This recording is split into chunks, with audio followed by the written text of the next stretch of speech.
Dear class, biology class में आज की क्लास में हम लोग टॉपिक स्टार्ट कर रहे हैं कोशाद्रव्यीय कोशिकाएं। पिछली क्लास में हमने जीव द्रव्य के बारे में पढ़ा और कोशिका द्रव्य में मौजूद अवयवों के बारे में भी पढ़ा।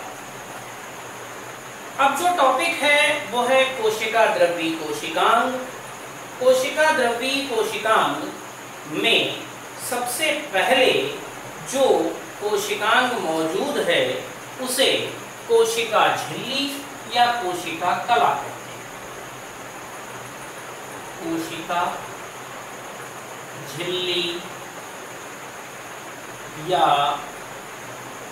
कोशिका कला। कोशिका झिल्ली या कोशिका कला से तात्पर्य क्या? जीव द्रव्य को घेरे हुए सभी जीवों में एक झिल्ली मौजूद होती है जिसे कोशिका कला या कोशिका झिल्ली कहते हैं। इसे जीव द्रव्य कला भी कह सकते हैं।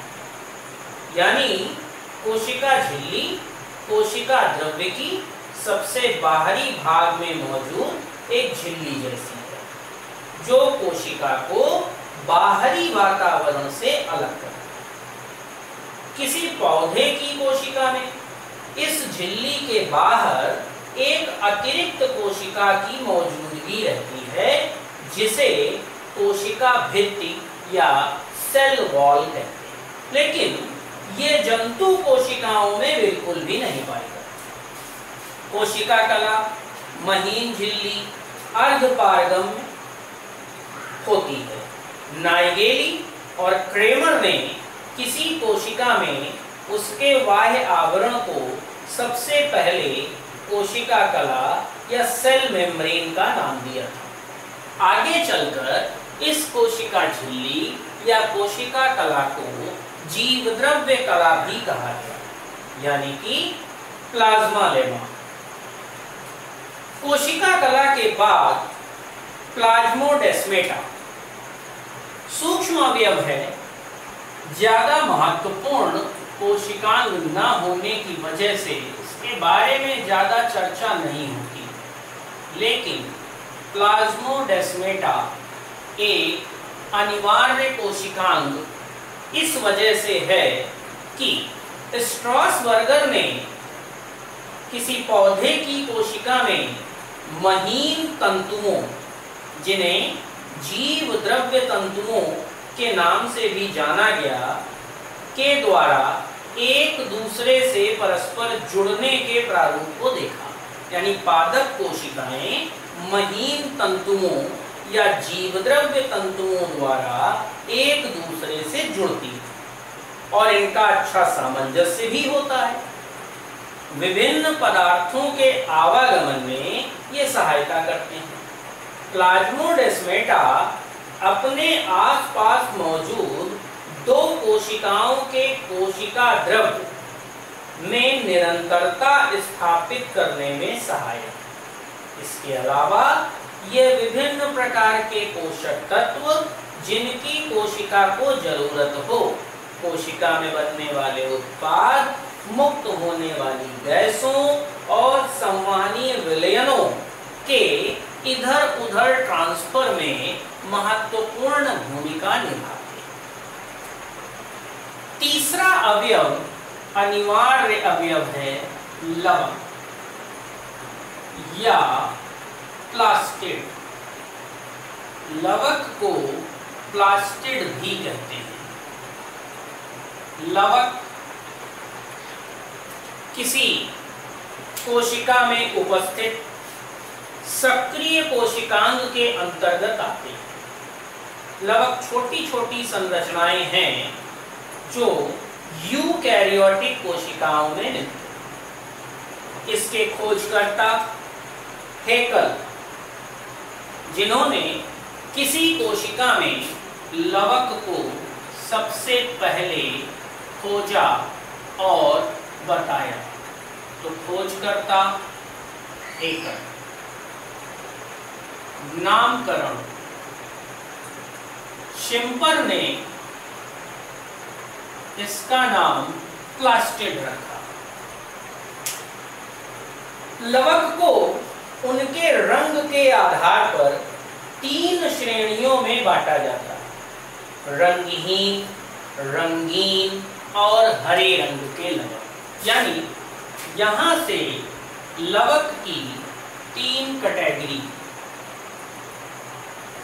रंगहीन, रंगीन और हरित लवक। हरित लवक के बारे में आप में से ज्यादातर लोग जानते होंगे। ये पादप कोशिकाओं में पाया जाता है और इसकी वजह से ही पादप कोशिकाएं प्रकाश संश्लेषण करके भोजन का निर्माण करती हैं। हम अपने फर्स्ट पॉइंट पर आते हैं, रंगहीन। इन्हें अवर्णी लवक भी कहते हैं।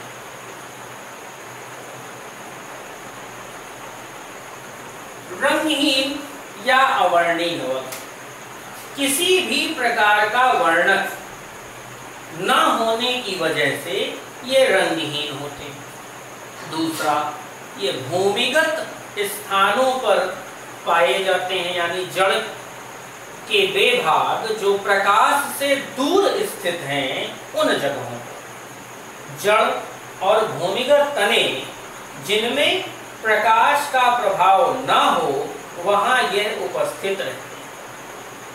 पौधों के संग्रह भागों, मंड, वसा और प्रोटीन कणों का संग्रह जिन स्थानों पर होता है वहां अवर्णी लवक की उपस्थिति है। अवर्णी लवक 3 प्रकार के हैं, एमाइलोप्लास्ट, इलायोप्लास्ट और प्रोटीनोप्लास्ट। इन 3 प्रकार के अवर्णी लवकों की 3 स्थितियां भी हैं। जो एमाइलोप्लास्ट है वो मंड संग्रह करने वाले स्थानों पर पाया जाता है, यानी जहां मंड या स्टार्च का स्टोरेज होता है, जैसे आलू में, शकरकंद में, गेहूं में, चावल में और मक्का में। दूसरा आता है इलायोप्लास्ट। इलायोप्लास्ट वसा का स्टोरेज करने वाले अवयवों में पाया जाता है, यानी इसकी प्राप्ति तिलहनों में होगी जिनसे तैलीय अवयवों की प्राप्ति होती है। सरसों, मूंगफली, अलसी, इन बीजों में अवर्णी लवक इलायोप्लास्ट के प्रारूप में होगा। लवकों में जो प्रोटीन का स्टोरेज करें उन्हें प्रोटीनोप्लास्ट या एल्यूरोप्लास्ट कहा जाता है। नाम से स्पष्ट हो जाता है कि ये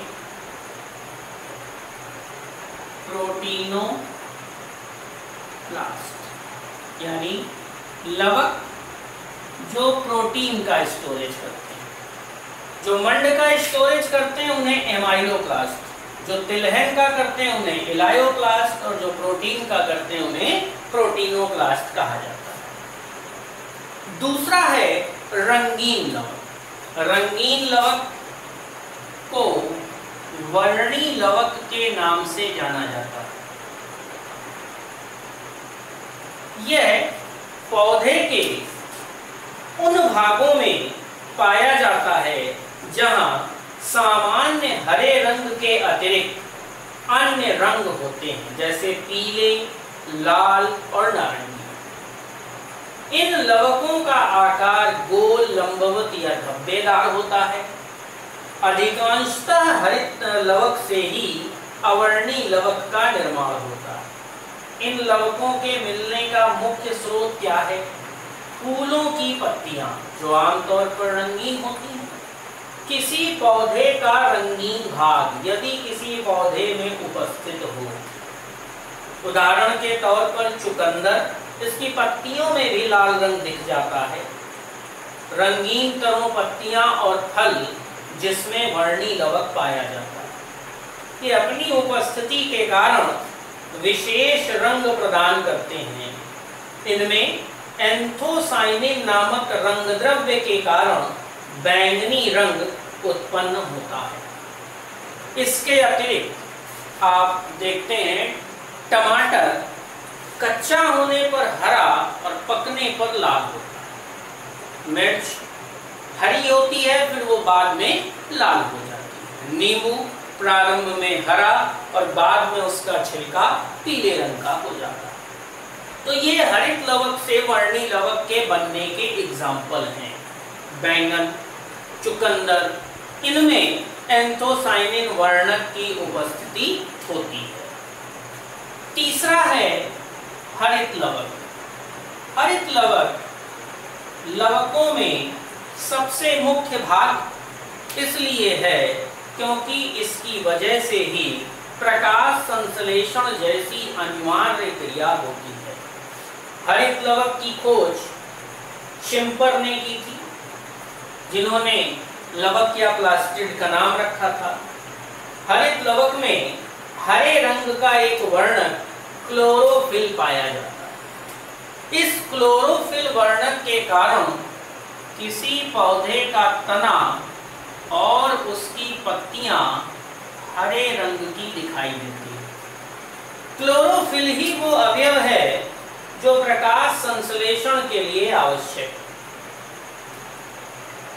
विभिन्न प्रकार के शैवालों जो क्लोरोफाइसी वर्ग में आते हैं, उनमें भी हरित लवक पाया जाता है, जैसे कि यूलोथ्रिक्स में, स्पाइरोगायरा में, क्लेमाइडोमोनास में, इसके अलावा जिग्निमा में भी क्लोरोप्लास्ट पाया जाता है।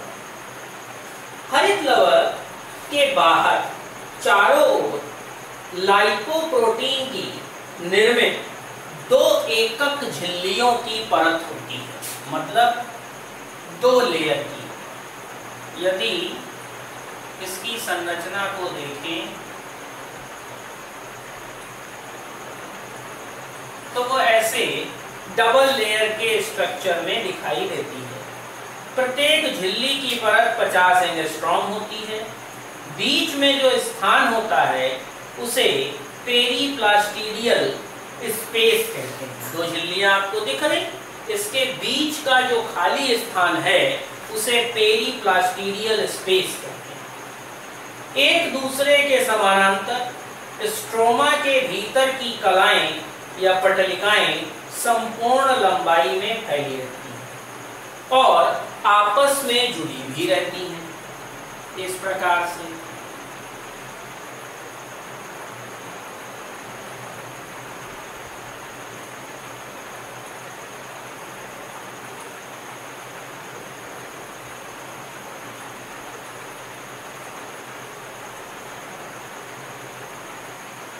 अब ये कुछ वैसा ही दिखता है जैसे बहुत सारे सिक्कों को एक साथ इकट्ठा करके रख दिया जाए।